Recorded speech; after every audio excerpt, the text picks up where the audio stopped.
Brought to you by Agilus Diagnostics.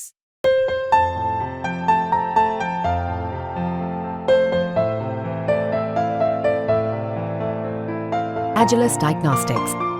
सबसे पहले मैं अपने प्रेस के साथियों का धन्यवाद देता हूं। आज इस कार्यक्रम में आप सब बड़ी संख्या में आए हैं। विजय बहादुर पूर्व में रहे जिला पंचायत अध्यक्ष, मैं इनको आज समाजवादी पार्टी में शामिल कर करके और साथ ही साथ इनके साथी सहयोगी आए हैं, मैं उन सभी साथियों का बहुत बहुत धन्यवाद और आभार प्रकट करना चाहता हूं। हाल ही में जो संविधान बचाने के लिए जो आह्वान किया था, पीडीए की लड़ाई को और मजबूत करने के लिए लगातार इन्होंने और इनके साथियों ने हमें जमीन पर मदद करने का काम किया है। जो इनका संघर्ष रहा, इनका सहयोग रहा, उसका परिणाम ये हुआ है कि मोहनलालगंज लोकसभा आपकी पार्टी बहुत ऐतिहासिक वोटों से जीत करके गई है। न केवल इनके साथियों का सहयोग हमें लखनऊ, मोहनलालगंज आसपास के क्षेत्र मिला है, बल्कि बाराबंकी और आसपास के क्षेत्रों में भी इनके सहयोगी साथियों ने बहुत ईमानदारी के साथ समाजवादी पार्टी और इंडिया गठबंधन और पीडीए की लड़ाई को मजबूत करने का काम किया है। मैं इन सभी साथियों को बहुत बहुत धन्यवाद देता हूं। हमें उम्मीद है कि आने वाले समय में इनके साथी सहयोगी और समाजवादी पार्टी के साथ मिलकर के समाजवादी आंदोलन को और मजबूत बनाने का काम करेंगे। हाल ही में जो सरकार फैसले ले रही है, ये सरकार जो आपस में लड़ रही है, इनके फैसले भी जल्दीबाजी के हैं। जहां शिक्षकों को परेशान करने के लिए जो सरकार ने फैसला लिया कि ऑनलाइन डिजिटल अटेंडेंस ली जाएगी, समाजवादी पार्टी ने उसका विरोध भी किया। और आपके माध्यम से मैं कहना चाहता हूं, ये फैसला स्थगित नहीं होना है। स्थगित का मतलब यह है कि कभी भी सरकार इसको लागू कर सकती है। तो ये फैसला निरस्त हो, तभी हमारे शिक्षकों की असली मदद होगी। वहीं ये जहां कमजोर पड़े हैं, लखनऊ में और सरकार में ये कमजोर पड़े हैं, इसलिए इन्होंने ध्वस्तीकरण का अपना फैसला टाला है। ये फैसला ही टाला है। ये फैसला हमेशा के लिए खत्म नहीं हुआ है। इसलिए शिक्षकों के लिए जो ऑनलाइन डिजिटल अटेंडेंस थी, वो स्थगित नहीं, निरस्त हो। और हम सावधान करना चाहते कांग्रेस की जनता को भी कि भारतीय जनता पार्टी के लोग आपस में लड़कर के और कुर्सी की लड़ाई में पूरा एडमिनिस्ट्रेशन खत्म कर दिया है। जहां इन्हीं के विधायक, इन्हीं के लोग आरोप लगा रहे हैं कि भ्रष्टाचार चल रहा है। हम लोगों ने अखबारों में पढ़ा है कि मुख्यमंत्री खुद स्वीकार कर रहे हैं कि बड़े पैमाने पर दलाली चल रही है। जिस प्रदेश के मुख्यमंत्री खुद स्वीकार कर रहे हो कि दलाली हो रही हो और अखबारों में बड़ा बड़ा लिखा हो कि दलाली हो रही है, तो जनता जानती होगी कितनी दलाली हो रही है।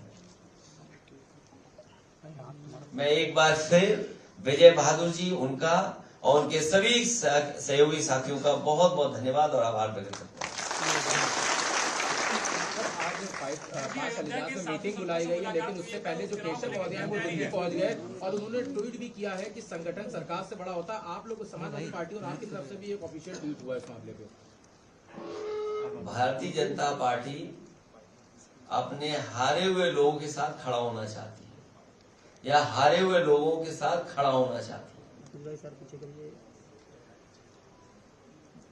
लगभग का जो आदेश था, इसको रोक दिया गया और चुनाव को लेकर ऐसा किया गया। ये कमजोर पड़ गए हैं, ये सपा के नेता ये कमजोर पड़ गए हैं। एक दूसरा जो बाई इलेक्शन है, आप सही कह रहे हैं, 2 केवल ये फैसला टला है। अध्यक्ष जी, जिस तरह से अयोध्या मिल्कीपुर को लेकर आने वाले दिनों में प्लान क्या है? क्योंकि आपने तुम्हें क्यों प्लान बता दे, तुम बीजेपी का आदमी है। जानना चाहेंगे। नहीं, ये पहले प्लान बताया नहीं, अब क्यों बता देते? अगर आपको प्लान बता देंगे तो ये लाइव हो जाएगा प्लान हमारा। चुनाव की 10 की सीट में कितनी सीटें जीत रही है इंडिया गठबंधन? अभी जैसा परिणाम आया उससे बेहतर परिणाम आएगा।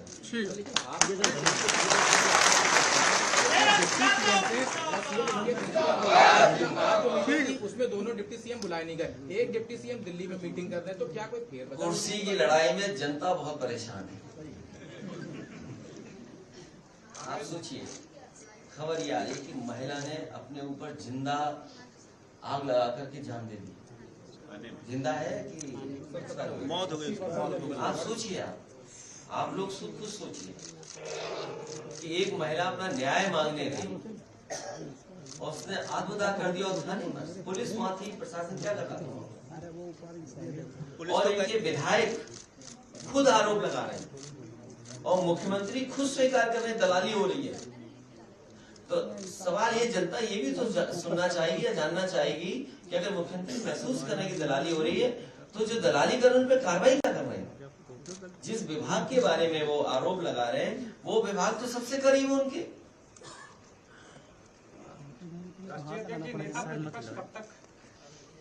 अब सदस्य आप नहीं तो आपको बना देता।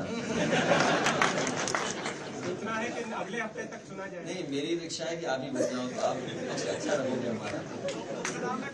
अंदर की भी बात आप जान रहे होगे।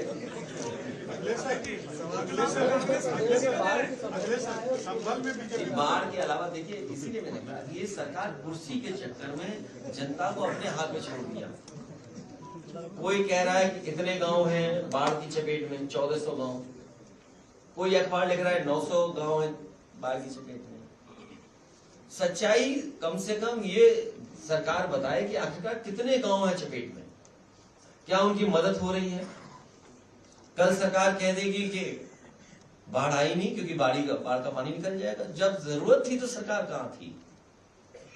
और जब मुख्यमंत्री जी के अपने गृह जनपद में बाढ़ हो, पूरा गोरखपुर में पानी भरा था, अब 2 दिन में बाहर निकल गया। तो जब मदद की जरूरत थी तब सरकार कहां थी?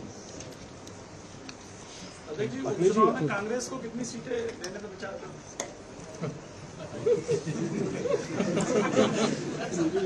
आप तो सब दे दें क्योंकि सरकार तो बननी नहीं है।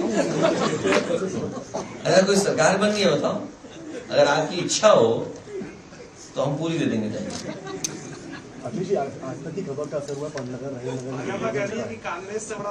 ये आपका असर तो हुआ होगा, लेकिन असली असर हुआ है जो सरकार कमजोर हुई एक, और सरकार घबरा गई कहीं जो संघर्ष से कहीं बढ़ न जाए।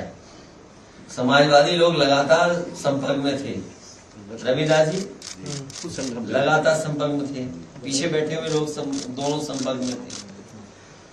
और आप तो हीरो निकले ही मुझे सुनने में आ रहा है, लेकिन उन्हें ये नहीं पता होगा कि आज तक को पैकेज कितना मिलता है। तो इसलिए ये सरकार कमजोर हो गई, इसलिए फैसला टाल दिया। क्या जो पहले जिनों का घर उजाड़ा था, ये सरकार मजबूत होती तो इनका भी उजाड़ देती घर। तो किसने फैसला लिया था घरों को हटाने का? कौन लोग थे? क्या मुख्यमंत्री खुद थे? तो अब तो मुख्यमंत्री कह रहे कि हम नहीं थे, अधिकारी थे। सरकार खुद फैसला ले रही थी, और फिर उस सरकार से क्या उम्मीद करोगे जिस सरकार ने सबसे देश का सबसे अच्छा रिवर फ्रंट खराब किया हो। जो गोमती रिवर फ्रंट है वो देश का सबसे अच्छा रिवर फ्रंट होता है, तो उनसे कोई उम्मीद करोगे नाले पर रिवर फ्रंट बना दें? रिवर फ्रंट बनता है रिवर पर, नाले पर नहीं बनता है। आप मुझे ये बताओ, उस नाले का पानी साफ करने का क्या इंतजाम है सरकार का? जो नाले में पानी आ रहा है, डोमेस्टिक वेस्ट है या अन्य वेस्ट जो आ रहा है उसके अंदर, तो वेस्ट को कैसे रोकते ये लोग? क्या प्लान था इनका? इनके पास कोई प्लान नहीं था, केवल गरीबों को उजाड़ना चाहते थे ये लोग। और हो सकता है कि कुछ बिल्डरों से मिल रहे हों ये लोग, क्योंकि इधर सब बिल्डर उन्हीं की तरफ चले गए। सर, मुख्यमंत्री जी ने कहा है कि जो अधिकारी थे जिन्होंने निशान लगाए उनकी जिम्मेदारी तय की जाए, इस पर क्या कहेंगे? मेरे पत्रकार साथी उन्होंने ही कराया, वही रंग मिटा रहे हैं। करा तो उन्होंने ही, सरकार का ही फैसला था। ये अधिकारी फैसला इतना बड़ा नहीं ले सकते, ये सरकार का फैसला था। ये आप इस तरह बात को मत हटाइए। सरकार कमजोर पड़ गई इसलिए हो गया, उपचुनाव आ गया, घबरा गए कि 10 ना हार जाए, इसलिए फैसला टल गया। सरकार कमजोर हो गई है सर। बजट कमजोर सरकार से किस तरह के बजट की उम्मीद कर रहे हैं आप? प्रेस को ज्यादा मिलेगा।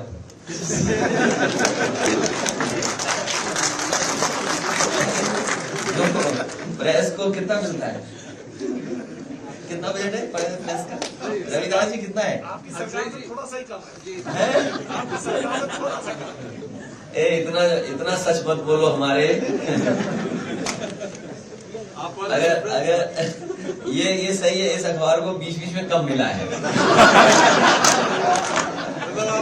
ये अपना सच बता रहे हैं। बजट पे कुछ बोल दीजिए। नहीं, अब बजट में जब आएगा तब बोलेंगे। अभी भी सर एक बात बताइए, नहीं, हमारा देखिए ऐसा है, बजट में तो केवल एक ही पक्ष है। बजट का केवल एक पक्ष है कि जब ये देश की सरकार ये कहती है 5th लार्जेस्ट इकोनॉमी बनने वाली है और बहुत जल्दी 3rd लार्जेस्ट इकोनॉमी भारत की हो जाएगी। उसमें उत्तर प्रदेश जो अपना सपना देख रहा था कि $1 ट्रिलियन की इकोनॉमी होगी, तो उसके लिए दिल्ली सरकार ने क्या सहयोग किया और दिल्ली सरकार ने क्या मदद की? पहली बात कि हमारे उत्तर प्रदेश के मुख्यमंत्री जी ये कहते रहे हैं कि उत्तर प्रदेश की $1 ट्रिलियन इकोनॉमी कर देंगे। उसमें दिल्ली सरकार की क्या मदद थी, कितना सहयोग किया? और फिर जो ग्रोथ रेट चाहिए यूपी को, वो 35% की चाहिए। तो उस 35% ग्रोथ रेट के लिए क्या मदद किया दिल्ली सरकार ने? और फिर दिल्ली सरकार ये बताए कि पर कैपिटा इनकम क्या है लोगों की।